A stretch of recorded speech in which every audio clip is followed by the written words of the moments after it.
দ্বারা দেখাবো যে দোকানের ভেতরে প্রচুর মালপত্র রয়েছে, দেখাবো যে একদম ভেঙে গুড়িয়ে দেওয়া হচ্ছে বুলডোজারের দ্বারা, জিসিবির দ্বারা কিন্তু ভেঙে গুড়িয়ে দেওয়া হচ্ছে। দোকানের চিত্র দেখাবো যে প্রচুর পরিমাণে মালপত্র রয়েছে, ইলেকট্রনিক্স মোবাইলের যেসব অ্যাসেসরি মালপত্র আছে সেইগুলো দেখাবো। আর একবার আপনাদেরকে একদম বিগ বাজারের গায়ে গায়ে যেসব দোকানপাটগুলো রয়েছে সেইগুলোকে কিন্তু ইমিডিয়েটলি একদম ভাঙচুর করে সরিয়ে দেওয়া হচ্ছে।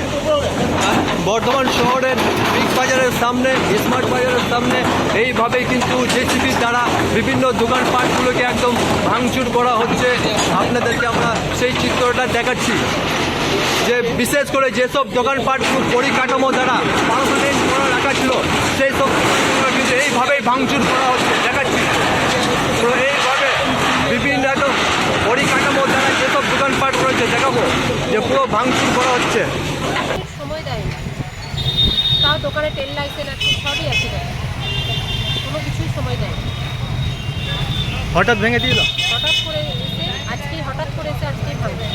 এইটা কিসের দোকান ছিল? এটা মোবাইলের হেডফোন, কভার, চার্জার।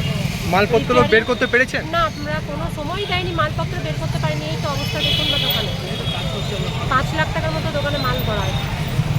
পুরো ভেঙে দিয়েছে? পুরো ভেঙে দিয়েছে, এমনকি মালগুলো যে বের করবো সেই সময়টাও দিচ্ছে না, বলছে আপনাদেরকে শুধু ভেঙে দেবো, আপনারা সরে যান, বেরিয়ে যান।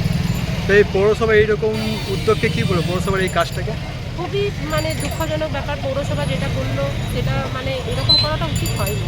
একটু সময় দিতে পারতো, আমাদের প্রত্যেকটা দোকানকে এসে বলে যেতে পারতো যে এই দিন এসে আপনাদের দোকান ভেঙে দেওয়া হবে, আপনারা তুলে দিন। 2-3 দিন সময় দিতে পারতো, একদিন সময় দিতে পারতো, 5 মিনিট সময় দেয়নি আমার। আপনার কী নাম?